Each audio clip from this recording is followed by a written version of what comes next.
Welcome everybody to the techwokepodcast. My name is Chris, and on this podcast we talk about cybersecurity, career, and life. And on this podcast we're going to talk to Kyree Fuller. He's a GRC specialist, STEM educator, and information security content creator. And without further ado, we're going to talk to Kyree. How you doing? I'm doing well, man. Thanks for having me on the pod. That's great to have you. How was the trip coming down here? Trip was good. It was about a 2.5-hour drive. We left pretty early in the morning, so yeah. And you came at the right time. I think there's a holiday going on. I forgot which one it's called. What's it called? St. Patrick's Day. And then it was a marathon that was going on when we got into the city, and that messed us all up. Y'all about to be lit, you know? Yeah, so it's good having you. So I just wanted to start in the beginning of your career. So talk about your early life in high school.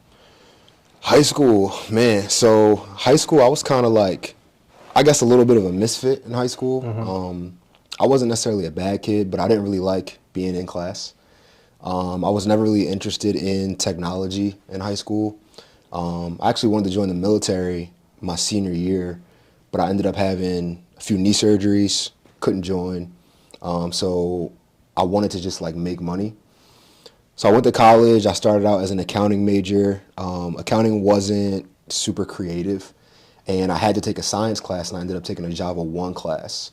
And that's sort of when I got into like programming and into the technology space. And then I just fully switched my major over to computer science.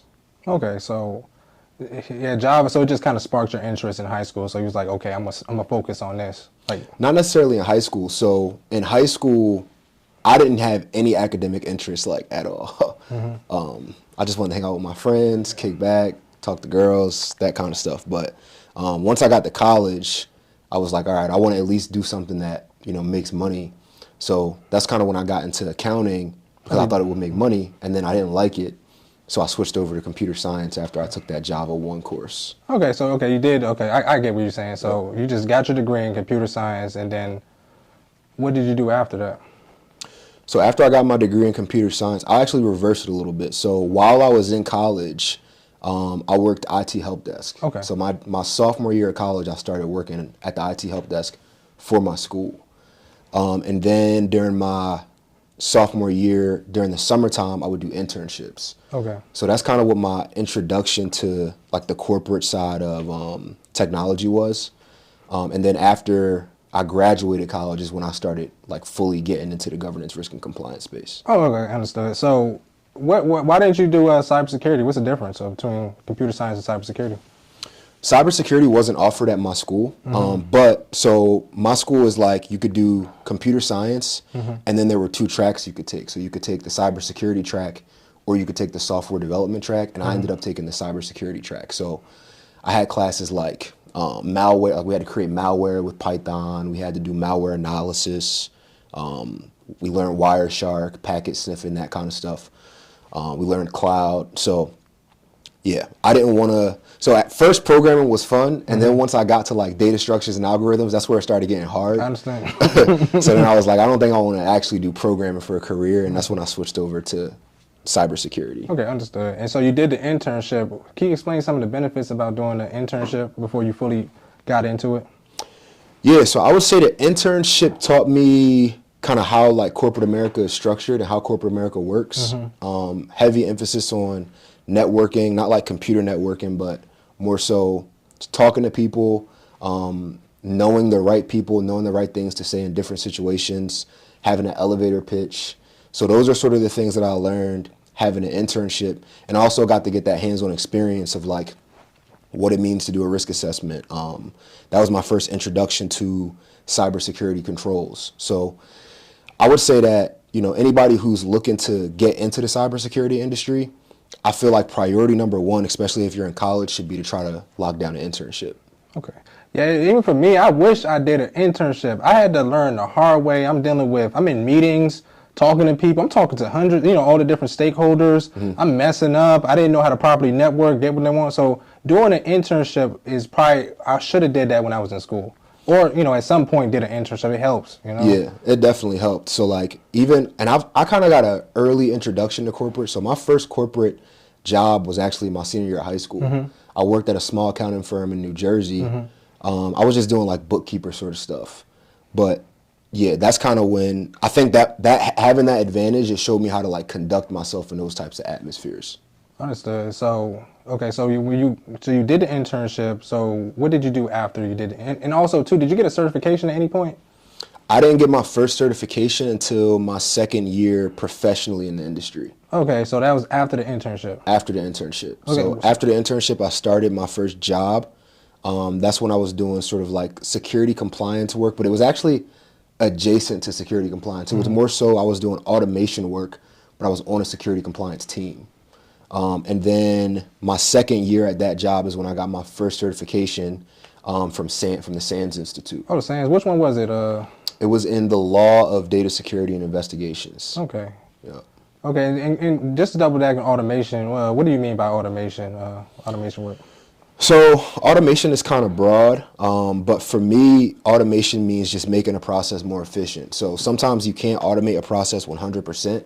Like you can't code a process 100%. You can't use robotic process automation to, streamline a process. But sometimes that means, taking yourself out of the process. Or sometimes that means, this part of the process is taking too long. Why don't we put better resources here? Or, why don't we collect data this way instead of this way, just to make things more streamlined and quicker. Yeah, and too with the RPA, yeah, we use that too. It's a new emerging technology. It's been around for a long time, but it just helps with just low mundane tasks. So I get what you mean on that. My first introduction to RPA was actually at my first internship. Oh, really? Yeah. You was amazed, wasn't you? I was like, man, because that was my value proposition, right? So like, I didn't really have the whole cybersecurity expertise because, I was coming out of college. I haven't been in the industry yet. But when I got my hands on the automation stuff, I was actually able to provide value for the company because I could save them hours of work on like mundane tasks.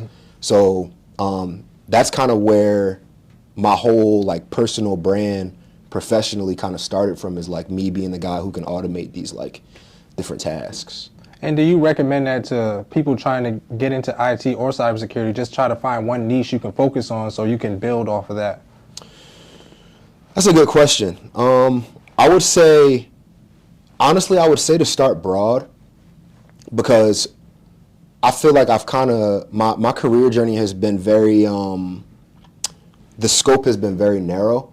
Whereas if I was a little bit more broad and got expertise in like more different domains, I think that I would probably be set up a little bit better, like looking forward. Because now it's like all the work that I do is automation work, streamline work, and I like that kind of stuff.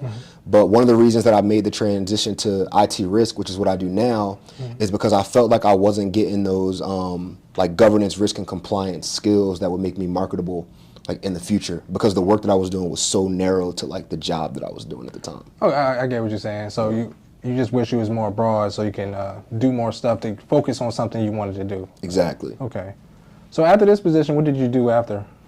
So after the compliance position, I was doing that for about 3 years. So you did about 3, okay. Yeah, and that was like 3 different positions in itself. So I started out as like a compliance associate where I was doing, are you familiar with like SOC reports? Yeah.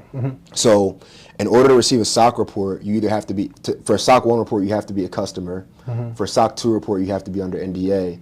And then there's other, security reports that you can get, vulnerability scans, pen test reports, those sorts of things that you would want to see, right, if you're going to onboard my company as a vendor. So we had to basically, my team's goal was to make sure that the people who were requesting these reports were actually eligible to receive them. So we were doing that manually at first for the first year that I was there, and then I used my RPA skills to actually automate that process. Oh, you did? Yeah. And then my 3rd year there, we kicked off a software development project where we like completely automated the process. So I sort of like transitioned into like a product manager, project manager sort of role. Okay, so you slowly got to that project manager, so you was managing a team. Exactly. Do you mind going back? Can you explain to the audience what a SOC report is? Yeah, so a SOC report, SOC stands for Service Organizational Controls. And basically, a lot of companies use it as a marketing tool. But in cybersecurity, there's these different standards. So there's like ISO 27001, there's SOC 1, there's SOC 2. And if you read a SOC report, it basically can give you a gauge on like the security posture of an organization. That's kind of how I would sum it up broadly. So is it like, when you mean by security posture, is it like a low, medium, high, or? Not necessarily low, medium, high, but it tells you about the different controls that an organization has in place across like different domains. So you transition to this management role. So this is when you start focusing on GRC? No, so it's always been GRC. So you always, okay, I understand. Yeah, So I've always been in GRC. But the thing about GRC that I feel like a lot of people don't understand is that it's very broad. So the same way that, you know, a typical cybersecurity role can have project managers, software developers, RPA developers, it's the same thing for GRC, right? So I was a compliance automation specialist in my first job. I wasn't going on audits or doing walkthroughs or anything like that, but I was basically like automating these different processes to collect the evidence or to automate, you know, the access management to the different reports that we were giving out to our customers. Can you explain like what GRC is? Sure. So GRC stands for governance, risk, and compliance. Governance is really how an organization is managed, how an organization is structured, and everything starts with the governance of the organization. Risk basically asks the question, like, what can go wrong? How bad can it be? And then compliance is basically being compliant with the laws and regulations that your company has to be compliant with based on if it's a publicly traded company, the industry that it's in. So that's kind of how I would sum it up, like broadly. Okay, so from my understanding, it's like, do small companies use GRC, or is it mandatory to use our GRC, or is it mainly for like medium or large companies? So GRC is not mandatory. Well, if you're a publicly traded company, I believe you do have to produce a SOC 1 report. So you have to be compliant. But the example I like to give people is, let's say we had a company in the 1700s, right? There's no digital infrastructure, there's no computers, there's no cell phones. So this is kind of the separation between GRC and cybersecurity, because understanding how your organization operates, you still need that governance. Understanding how much risk your organization is taking on, you still need that whether you have a digital infrastructure or not. Complying with the local laws and regulations, you still need that. So that's GRC. It just so happens that because companies are so reliant on technology these days, you also have to have that technical aptitude in order to be an effective GRC analyst. Okay, understood. And GRC, just to touch on this, I know for certain software companies, do you use like credit cards? Would you need to use PKI DSS for that? PCI DSS, PCI, yeah. So that stands for the Payment Card Industry Data Security Standard. And that has its own like controls that need to be put in place in order for you to say, I'm PCI DSS. I guess it will be certified. But I haven't really touched PCI DSS. You haven't touched that? Okay. Okay, because I hear that a lot, so that's why I wanted to make sure I touched on that. Yep. And so like when you're doing, what's it called?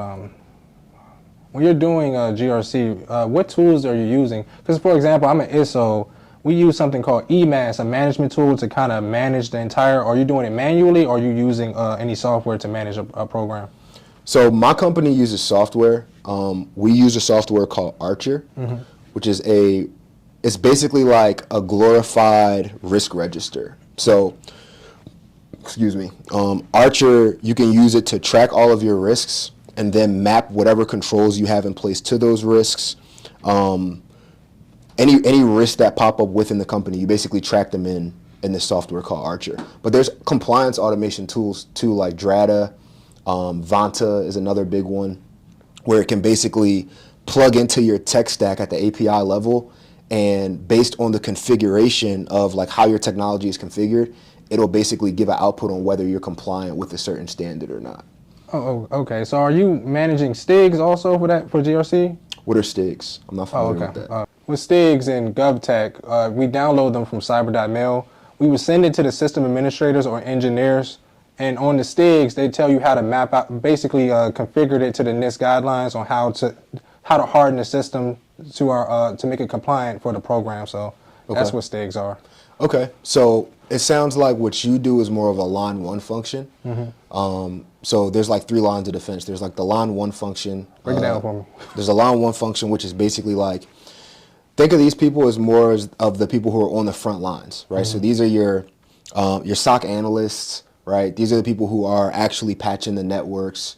And then there's your line 2 function, which is where I work, which is sort of like your risk advisory. So we're sort of we are sort of like the person who transforms the business requirements to the technical requirements, and vice versa. We translate those two sort of things. And then you have your line 3 function, which is usually compliance. So that's usually your external auditors that come in, your internal auditors that come in. But your line 2 function isn't necessarily like an auditor, it's more of an advisor. So we basically prep you for when the auditors come. So that's how that works. So when the audit, so we do the same thing. We have something called site visit. So it's kind of the same. Do you use a red team, or you just have to make sure your documents and everything is in place? So my job is more so for if we onboard new technology, or if we create new technology, any technology that comes into our ecosystem, it has to go through my team first to get analyzed. So we have to make sure, we have to understand, okay, what's the business case for this technology? Where does it fall in terms of risk? Is it a high risk? Is it a low risk? Is it a medium risk? And we basically weigh all the factors together to basically give our point of view to the business, number one, who's trying to onboard the technology. And we make sure that whoever needs to be informed is informed when making the decision to bring that technology into our atmosphere. Okay, so just to segue into that, can you explain what's the day-to-day of a GRC analyst? It's going to vary depending on if you're on the governance side, the risk side, or the compliance side. I can speak a little bit about the compliance side, but I mostly understand the risk side. So as a compliance analyst, you'll probably be doing evidence collection, which is basically like, let's say I came to audit your company. I need sample evidence on different processes to make sure that they're actually aligned with a specific security standard. From a risk perspective, it is a lot of meetings. It's a lot of research. And for me specifically, it's a lot of like mapping out processes and figuring out how to make those processes more efficient. Okay, so like for me as an ISO, I'm kind of doing the same thing. I'm on these meetings with 20 people or more, and I have to make sure I understand what a system, like for example, RPA, I have to explain what RPA is. Even though I have no experience with it, I have to make sure I do all my research. So it's kind of like, that's what you're doing? Pretty much, yeah. So like for instance, AI is like the big thing right now, right? Generative AI. And the issue with AI for a lot of companies is there's a data egress and a data ingress problem. So we put our data into the AI system. We don't really know where that data goes because the data is needed to actually train the model. So a big thing that we work on is like figuring out, okay, how do we actually integrate this technology safely into our company? And like one of the controls that we can put in place for that is like a browser and a box environment. So we isolate the artificial intelligence and we basically lock off anything that would allow us to upload private data to that. So there's no uploading capabilities. There's no, right, we can't download anything from the AI into our ecosystem. It's basically like we can experiment with this in an isolated environment. So my team, basically, we'll work with security to basically come up with this control so that we can actually enable the business to use these technologies in a safer way. Okay, so you're basically talking to different stakeholders. It can be the security team, the PM, the owner, or things like that. So you're working with all these people to make sure you get that done. 100%. Okay, understood. So it's basically the same thing I'm doing, just different terminology. Yep. So is this a non-technical role? It can be. The thing that I like to tell people is the more technical that you can be in a GRC role, the more leverage you have and the more influence that you'll have, because you'll be able to translate those business needs into technical needs better and vice versa. So like if I'm on a call with a solution architect and I don't really know what I'm talking about, or if I'm on a call with a cloud architect and I don't really know what I'm talking about, I'm not going to be that effective. So the nature of a GRC role is very soft skill based, right? So it's all about talking to people, but you need to at least have enough technical acumen to ask the right questions. Okay, so GRC is mainly soft skills like communication, organization, things like that. Yeah, I would say so. So with GRC, is it becoming more technical nowadays? I think GRC is becoming more technical because of automation. So those tools that we were talking about earlier, you have Drata, UpGuard, Vanta, Archer, right? All these ServiceNow. You have all these tools coming up that are basically going to, and then if you add AI into that, right? But someone needs to be able to implement those tools. So now you need someone with the technical expertise to implement those tools and configure those tools properly and safely. But you also need someone with that frame of reference of understanding how GRC processes are actually supposed to work. So I would say that if you are interested in the GRC atmosphere, to definitely upskill yourself on the technical side, which I think is just like learn how to program. That'll train your mind to be more technical, understand how the cloud works, and then do with that what you will. Is there a separate GRC process for the cloud? Like FedRAMP or something like that? So FedRAMP is a compliance standard that is used for cloud instances for federal systems. So from a GRC process perspective, it's probably the same processes of like getting FedRAMP certified or becoming FedRAMP compliant. I'm not sure, but I would assume that there's an audit that takes place. There's evidence collection that takes place. You're tracking these, you're maintaining an inventory of different systems and what they do when you're going on those same meetings. So I would assume that the process is the same, but the standard is just going to be different. Okay, so what I'm getting for GRC, you're just using different standards to make a program compliant. That's what I'm getting at. For the compliance part of For the GRC. compliance, okay, Yeah, for the the compliance part of GRC. And can you explain like for risk and what's the other part? Governance. Risk and governance. So the risk part is more of like the vulnerabilities or?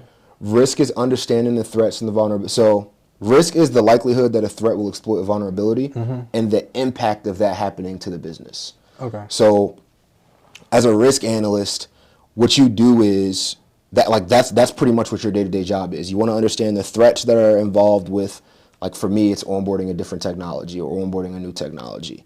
Right? The vulnerabilities that are attached to those threats. How likely is it that this will actually crystallize into reality? And these are things that you can do qualitatively. These are things that you can do quantitatively. And the difference for that, for people who are wondering, is like qualitative is like when you put something into a category sort of based off of almost like a gut feeling, whereas quantitative is more like data driven. Okay. So what's some of the pros and cons of being a GRC analyst? Pros and cons of being a GRC analyst. The money is nice. Okay. You can get paid a good amount as a GRC analyst, and the more technical you are, the more you can get paid. What's the pay range? I'm curious. I would say the starting salary reasonably is going to be 65 to 80K starting out. Just starting out? Okay. That's pretty good. Yeah, it's not bad at all. Yeah. And then I would say like a mid-range salary is going to be anywhere from 80K to 120. And then you can take this all the way up through going and being in the C-suite and making, $300,000 a year. That's good. So. Just go back to the cons, the pros and cons. Okay. Yeah. Other pros, I would say that because it's not so like tech heavy, I thrive in this kind of position because like I have a computer science degree, but I've never been like a super tech heavy kind of person. And I think that's just because when I was younger, I didn't have the patience to sit and like actually read the documentation and learn.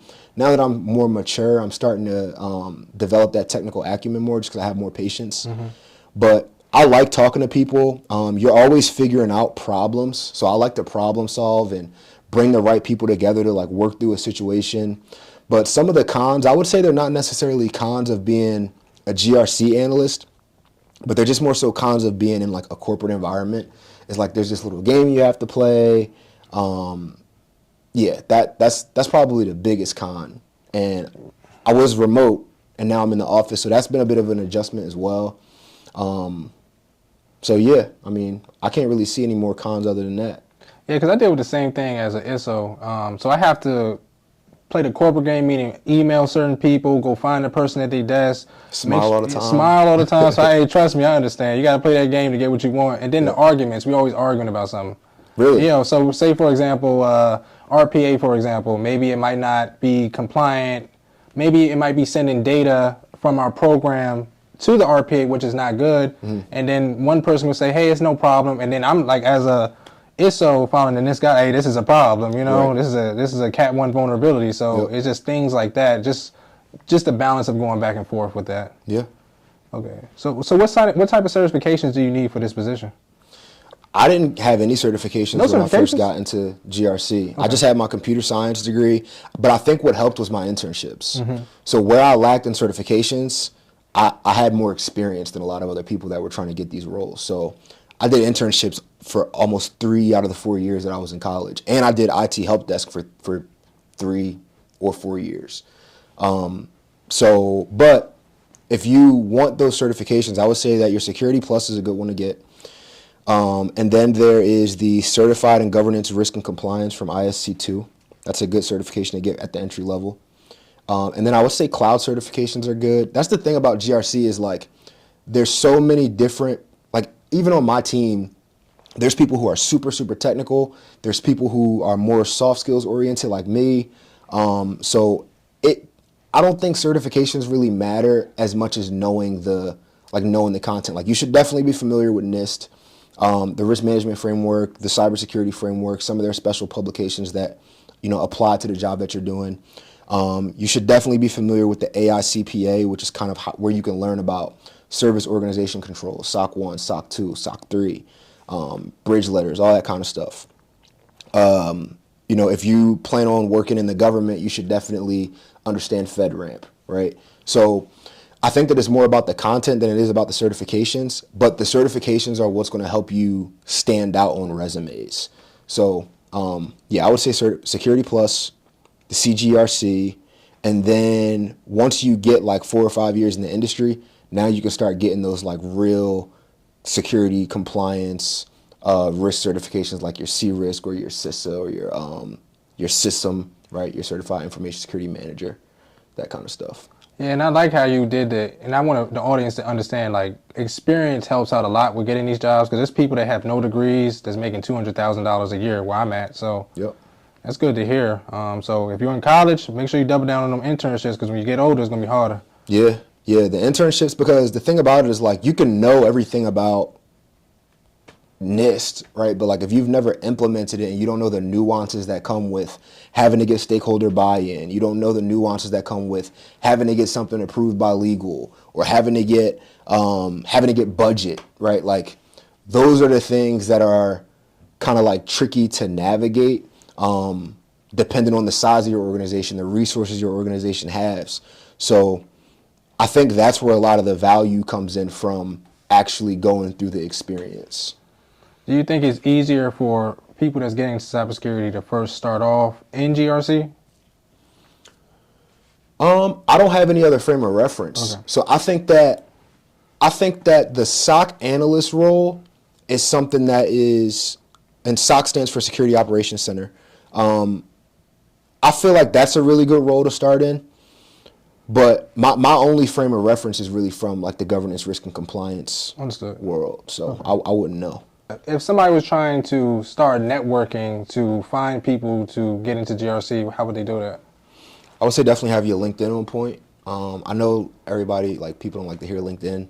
I'm not really that big of a fan of LinkedIn, honestly, but I like to do whatever gets the job done. So I would say to just like find people that are in the industry. People are always happy to talk about like what they do. But the thing about networking is don't come to it from a perspective of like trying to gain something as opposed to like trying to offer value or trying to learn. So don't just DM somebody and say, hey, can you refer me to this job? Like build a relationship, build rapport, make sure you're trying to learn from people and then just kind of like let things happen naturally.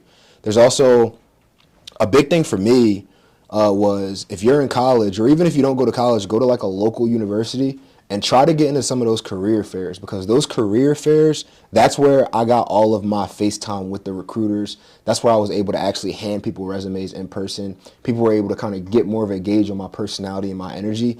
And as cliche as it sounds, like that stuff goes a really long way. So try to get in person with people as much as you can.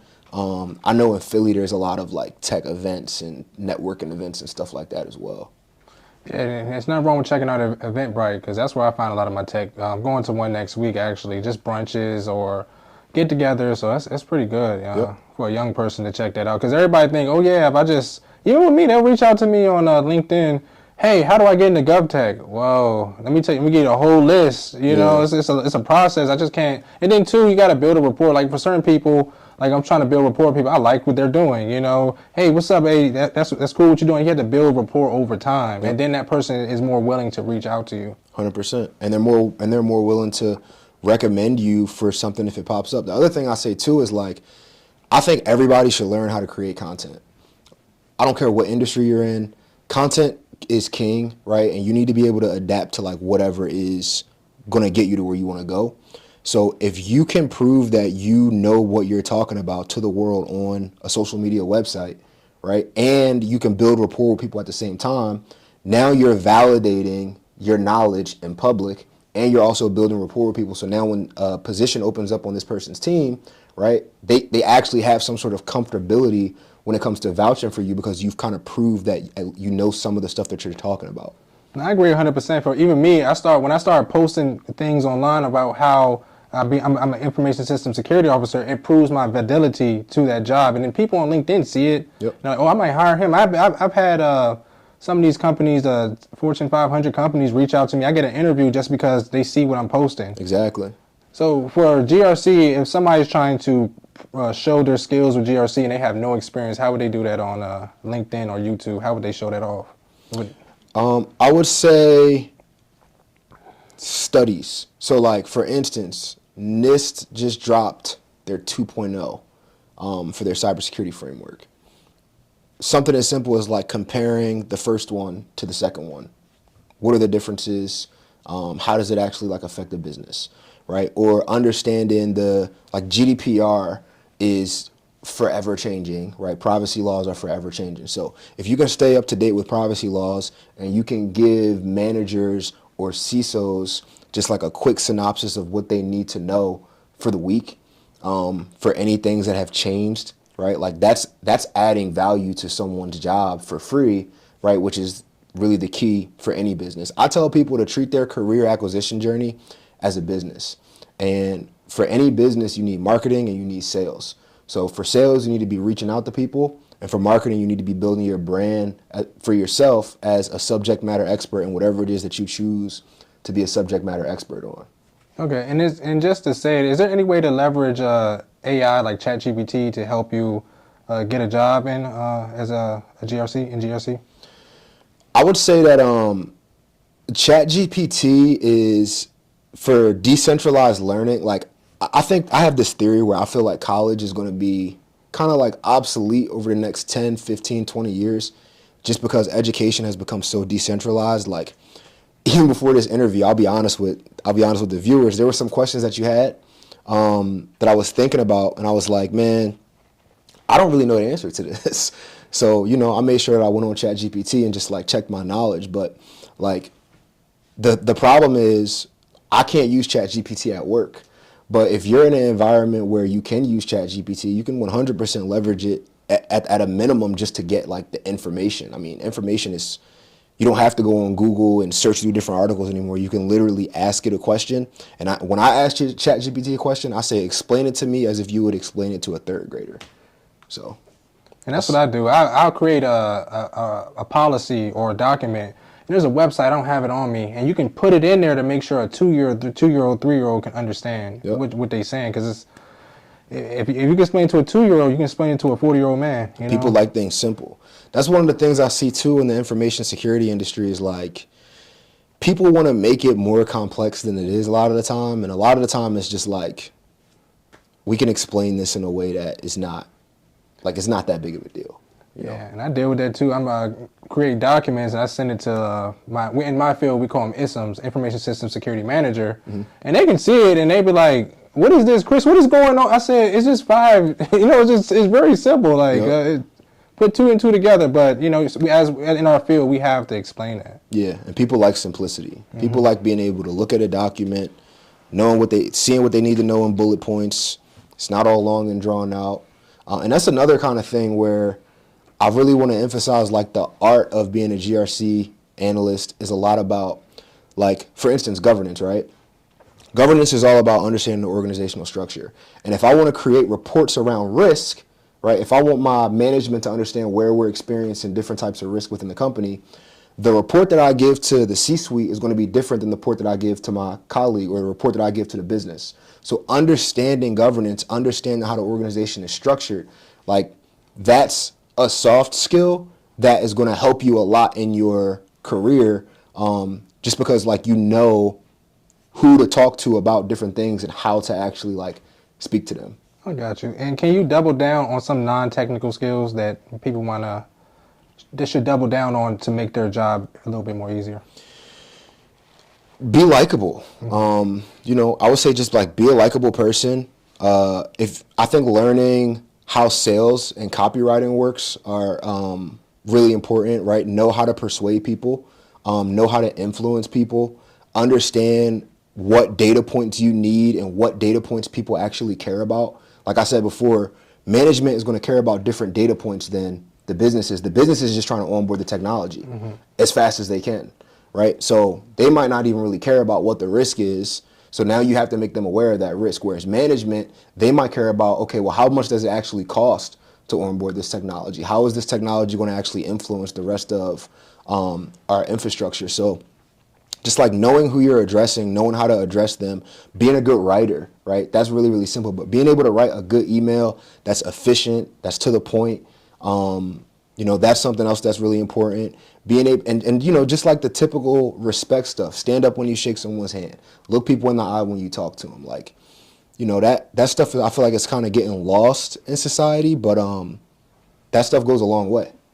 Yeah, even with me, like in my job, that's a lot of people forget about that stuff. Like, for example, we emailed each other all the time. Why don't you just get up and go to his cubicle? You know, he's right down the hall. Especially if you're going to have me in the office. Yeah, you got me over. We talking every day. Yeah. We talking about everything, you know, Eagles, especially the Eagles, you know. Yeah, they disappointed me this year. Yeah, I was rooting for y'all. As a Commanders fan, I was rooting for y'all this year, but it is what it is. Couldn't pull through. So, how would you network in the office? I like networking horizontally and then vertically. So what I mean by that is, you know, you want to gain the trust. Like networking is all about gaining trust. That's what this is all about. So simple ways to network are just like when you tell somebody that you're going to do something at this time, have it done at that time, right? That's one token into like your trust bank with someone. But networking with your peers is a big deal. And then also like if you hear about problems that management is having, right? Like do some due diligence and do some investigation and don't be scared to try to like talk about some things that you could actually do to help or some ideas that you have to help. Even if you feel like it's a stupid idea or if you feel like, you know, it's something that they may have already considered, it just shows that you have that initiative and now it opens up that conversation. So I would say just try to add value to people's life as much as you can. And that's what I did in my early career. I was like, they would talk about things that's not done, documentation. A policy hasn't been done in a long time. I would just go fix it myself, and then I'll show it to them, and then I eventually build up my rapport. In case of a supervisor position come up, I can always see if I can put my name in the hat for that. Exactly. So, Kyree, I'd like to timestamp it for all the guests and see what they're going to do in the next 5 years. So, can you tell me what's your goals for the next 5 years? I would say for the next 5 years, I really want to focus on developing my technical acumen more. So I really want to get into cloud. I feel like I lack in certifications. So like right now I'm studying for my CRISC, which is Certified in Risk and Information Systems Control. I would like to get that, and I would like to build myself up to getting my AWS Solutions Architect. So I think I'm going to do the Cloud Practitioner first, and then I'm going to do the Solutions Architect, and then I want to actually get the Security Architect. So I just want to develop my hard security skills more, because I've been in sort of this like GRC industry, and I feel like it's been security adjacent, but now I kind of want to expand my footprint within sort of like the security industry as a whole. So I guess a hard skill or something that a hard thing that I want to achieve in 5 years is I want to have at least 3 professional certifications. I would like to be proficient in AWS security or Azure security, maybe both. Yeah, those would be my professional goals for the next 5 years. That's some good goals, especially doubling down on the cloud. The cloud, everybody's adapting to cloud, so you know how it is. That's one of the best ones you can get. And I'm definitely going to check back in 5 years, like, what's going on? Please do, man. Please do. If I'm lacking, tell me I'm lacking. I'll definitely do that. Yeah. Yep. So where can they find you? Where can the audience find you? You guys can find me. Most people find me on TikTok. You can find me on Instagram at Kyree Fuller. You can find me on LinkedIn at Kyree Fuller. Or you can find me at the GRC Playbook, which is grcplaybook.io. That's sort of like my GRC community where we learn about GRC together, talk about GRC, and I throw, entry-level roles, that sort of stuff in there. Please check us out on all podcast platforms. Like the video, share the video, also subscribe to the channel. And if anything related to you, please comment down below.